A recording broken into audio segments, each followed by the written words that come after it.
अस्सलाम वालेकुम दोस्तों, मैं हूं उमैस मुनीर। जावेद भट्ट कत्ल के हवाले से आपको आगाह कर रहे हैं। पिछले वीडियो के अंदर हमने एक खबर दी थी कि जो ख्वाजा अज़हर गुलशन साहब हैं उनको जो है गिरफ़्तार कर लिया गया है, चूँकि उन्होंने CCPO लाहौर जो हैं बिलाल कमियाना साहब, उनके हवाले से एक बयान दिया था और उनको मरूद इल्ज़ाम ठहराया था। लेकिन उसके बाद चूँकि एक फ़्लो ऑफ इन्फॉर्मेशन है तो फेक न्यूज़ भी इसके अंदर आ जाती है, ज़राए ख़बर लाते हैं तो उसके अंदर गलत भी निकल आती हैं। तो हमने बहुत कोशिश की थी कन्फर्म करने की, लेकिन ये कन्फर्म तो ना हो सकी थी। लेकिन अब यहाँ पर सवाल उठता है कि हमने ये खबर आप तक क्यों पहुँचाई अगर ये कन्फर्म ही नहीं थी। अब ये जो खबर थी ना कि अज़हर गुलशन जो हैं, ख्वाजा अज़हर गुलशन तीफ़ी भट्ट के भाई, उनको गिरफ़्तार कर लिया गया है, ये खबर सिर्फ हम तक ही गलत नहीं पहुंची। ये जो खबर है वो मेन स्ट्रीम चैनल तक, इलेक्ट्रॉनिक मीडिया के तकरीबन हर प्लेटफॉर्म तक ये खबर पहुंच चुकी थी। तो जब वहां पर पहुंच चुकी थी तो फिर हमें एक ये कंफर्मेशन मिल गई कि ये खबर यहां तक पहुंच चुकी है, तो इसलिए हमने रिपोर्ट कर दी। लेकिन मामला क्या हुआ है, मामला जो है वो इसके बिल्कुल बरक्स निकला है। ये सूरत हाल ऐसे पैदा हुई, एक उनका जो ऑडियो क्लिप है वो वायरल आया था जिसके अंदर उन्होंने CCPO के हवाले से एक बात की थी। उसके बाद पता लगा कि ये इनको गिरफ़्तार कर लिया गया है। लेकिन ये जो ख्वाजा अज़हर गुलशन साहब हैं, ये एक ताजर बरादरी से ताल्लुक़ रखते हैं और इनकी बहुत ही ज़्यादा साख है और एक मुअज़्ज़ज़ किस्म के इंसान हैं। तो इसके बाद फिर पता लगा कि इनकी मीटिंग हुई है पुलिस वालों के साथ और बैठकर इन्होंने मामलात को तय कर लिया है। लेकिन उसके बाद फिर जो ख्वाजा अज़हर गुलशन साहब हैं, उन्होंने जब पता लगा कि मेरी गिरफ़्तारी की खबरें चल रही हैं तो फिर उन्होंने मीडिया वाले दोस्तों से ये बात कंफर्म की है कि गिरफ़्तारी वगैरह कोई नहीं हुई है। लेकिन ये बात हुई है कि पुलिस के साथ बैठकर जो मामलात हैं उनको तय कर लिया गया है। और मामला ये निकला है कि जो शकील भट्ट साहब हैं, सब इंस्पेक्टर हैं, उनके हवाले से भी मुबैना तौर पर ये बातें चल रही हैं। मैं नहीं चला रहा, मेन स्ट्रीम मीडिया तक की बातें चल रही हैं कि उनको मुअत्तल कर दिया गया है। मुअत्तल क्यों कर दिया गया है? क्योंकि वो इसके पीछे थे कि वो ख्वाजा अज़हर गुलशन को धमकियां दे रहे थे CCPO का नाम लेकर। तो जब उनको ये गलत इन्फॉर्मेशन दी जा रही थी CCPO के हवाले से, तो फिर उनको भी गुस्सा था कि CCPO ऐसे कुछ करवा रहे हैं, तो उन्होंने CCPO के हवाले से ऐसा बयान दे दिया। और जब उन्होंने ये बयान दिया तो फिर ये खबरें चलने लग गई कि उनको गिरफ़्तार कर लिया गया है। लेकिन वो मामला उनके साथ तय पा गए हैं। और उसके बाद हुआ ये है कि जो शकील भट्ट साहब हैं, उनके हवाले से अभी तक जो खबरें आ रही हैं वो ये हैं कि उनको मुअत्तल कर दिया गया है। मुअत्तल इसलिए कर दिया गया है क्योंकि उनका झुकाव है जो अमीर बलाज ग्रुप है उनके साथ, ट्रकां वाला ग्रुप के साथ, और जो एहसन शाह है चूँकि उनकी हमदर्दियाँ भी उनके साथ हैं ट्रकां वाला ग्रुप के साथ। और एहसन शाह को गिरफ़्तार करने वाले भी यही थे। और एहसन शाह का जो मुकाबला हुआ, जो कि एक मुतनाज़ा किस्म का मुकाबला बन चुका है, उसके अंदर भी यही मौजूद थे। तो उनका जो करैक्टर है, उनके ऊपर ये इल्ज़ाम लग रहे हैं मुसलसल, वो एक किरदार बने हुए हैं कि वो मरकज़ी किरदार हैं और बदला ले रहे हैं ये ट्रकां वाला ग्रुप के हवाले से, और उनकी तर्जुमानी करते हुए उनकी तरफ से ये बदला लिया जा रहा है सिस्टमेटिकली। तो अब उनके मुअत्तली की खबरें हैं। और जो शकील भट्ट साहब हैं वो शुरू से ही इनकी फैमिली के साथ हैं। जब ट्रकां वाला को टीपू ट्रकां वाला को जो है वो कत्ल किया गया था, तब भी वो उस वक्त एयरपोर्ट के ऊपर मौजूद थे। और इनकी बहुत सारी तस्वीर जो हैं वो अमीर बलाज वगैरह के साथ मिलती हैं, नज़र आती हैं। तो यहाँ से इनकी जो एक बाइसनेस है वो शो होती है। तो अब बात ये हो रही है कि जो शकील भट्ट साहब हैं उनको अरेस्ट कर लिया, मुअत्तल कर दिया गया है। और लेकिन अभी तक इसकी जो कंफर्मेशन है वो शकील भट्ट यहाँ इस पुलिस ज़राए से कोई बहुत ज़्यादा तरीके से नहीं आई है। सिर्फ वो जो खबरें चल रही हैं मुबैना तौर पर सिर्फ वही हैं। तो अभी जो शाहिद चौधरी साहब हैं वो भी यही बता रहे हैं कि उनकी इन्फॉर्मेशन के मुताबिक अभी तक शकील भट्ट साहब को कोई भी मुअत्तल नहीं किया गया। उनकी मुअत्तली का नोटिफिकेशन अभी तक कोई सामने ऐसे नहीं आया, ऐसा खास सामने नहीं आ पाया है।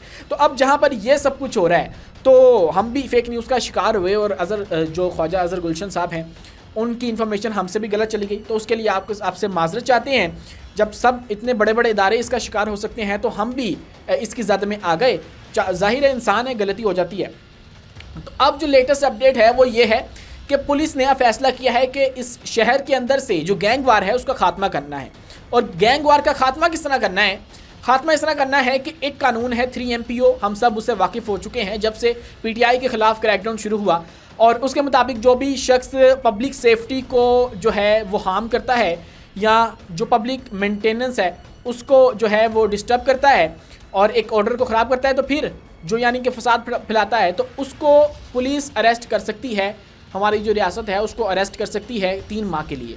तो अब पुलिस ने फैसला किया है कि दोनों ग्रुपों के 1 के 10 कुछ ज़राए बता रहे हैं कि तीफ़ी भट्ट जो ग्रुप है उसके 13 अफराद को और जो अमीर बलाज ग्रुप है उसके 10 अफराद को जेल में डाल दिया जाएगा 3MPO के तहत। और ये इस कानून के मुताबिक जो नाम सामने आ रहे हैं मुबैना तौर पर, अभी तक उनके अंदर जो तीफ़ी ग्रुप है उनके अंदर से गोगी भट्ट को, तीफ़ी भट्ट को और मकतूल जावेद भट्ट के जो 2 बेटे हैं हमजा जावेद और हैदर जावेद को जो है वो डाला जाएगा तीफ़ी भट्ट ग्रुप की जानिब से जेल के अंदर 3 MPO कानून के तहत। और उसके बाद अगर हम बात करें ट्रक्का वाला ग्रुप के अंदर से, तो उसके अंदर से जो अमीर फ़तेह हैं और जो अमीर बिलाज के भाई हैं मरहूम के, और उसके बाद अमीर मौसफ जो हैं उनको, कैसर भट्ट को और इसरार भट्ट को और उनके जो 3 बेटे हैं उनको जेल के अंदर डाल दिया जाएगा। यूँ दोनों अतराफ़ के जो अफराद हैं उनको जेल के अंदर डाल दिया जाएगा। जो पब्लिक सेफ्टी है, इस वक्त पब्लिक सेंटीमेंट भी जो है वो बहुत ज़्यादा बढ़ चुका है, अनारकी फैल चुकी है और इसके अंदर मीडिया का भी कहीं ना कहीं हमें एडमिट करना पड़ेगा कि हाथ तो है। अनारकी फैलती है जब ये सारी चीज़ें ऑन रिकॉर्ड आती हैं। आज से 20, 30, 40 साल पहले जब ये वाक़यात होते थे और जब गैंग वार का अरूज था तो तब इस तरह की अनारकी नहीं फैलती थी, लेकिन जब ये अब सोशल मीडिया आ गया है तो ये कवरेज हो रही है और इसके बाद जब ये सब कुछ हो रहा है तो उसके बाद लोगों के अंदर एक खौफ पैदा हो जाता है कि लाहौर के अंदर क्या हो रहा है। और ख़ासकर अब जब ये जावेद भट्ट साहब का कत्ल किया गया है उसके बाद तो ये जो फ़ज़ा है वो बहुत ही ज़्यादा ख़राब हो चुकी है। लोगों के दिलों में खौफ है कि लाहौर एक मरतबा फिर से गैंग वार के अंदर धकेल दिया गया है। लेकिन जहाँ मीडिया का ये मनफी पहलू है वहाँ पर एक मस्बत पहलू भी है। आज से 40 या 50 साल पहले चले जाएँ जब इतने कत्ल हुआ करते थे, स्टूडेंट यूनियंस की बालादस्ती थी, उनके अंदर बदमाशी हुआ करती थी और जेलों में जाया जाता था और उसके बाद न जाने क्या क्या कुछ नहीं होता था, तब ये चीज़ें रिपोर्ट नहीं होती थी, आवाम के सामने इस तरह नहीं आती थी, तो आवाम एजुकेट नहीं हो पाती थी और उसके बाद आवाम को सीखने को कुछ नहीं मिलता था। और अब चूँकि सोशल मीडिया आ चुका है और इसके थ्रू हर चीज़ रिपोर्ट होती है तो आवाम के सामने आ जाता है और इससे जो पुलिस है उसको भी देखने को मदद मिलती है कि क्या मामला चल रहे हैं, किस तरफ जाता है। लोग जो क्राइम के देखने वाले हैं, तज्जिया निगार हैं, वो आकर अपना तज्जिया पेश करते हैं। इससे जो तज्जिया होता है फिर उसे पुलिस को भी समझने में मदद मिलती है और उसके बाद जो आवाम है उनको भी मामला समझने में मदद मिलती है और उनको पता लगता है कि हमारे जो बाहर के हालात हैं वो इस वक्त किस जानिब जा रहे हैं। तो ये 2 पहलू हैं जो मीडिया के ही हैं, मस्बत भी हैं, मनफी भी हैं। और बहुत सारे लोग अब आकर ये कहते हैं कि ये यूट्यूबर पैसा बना रहे हैं, इस केस को बेच रहे हैं।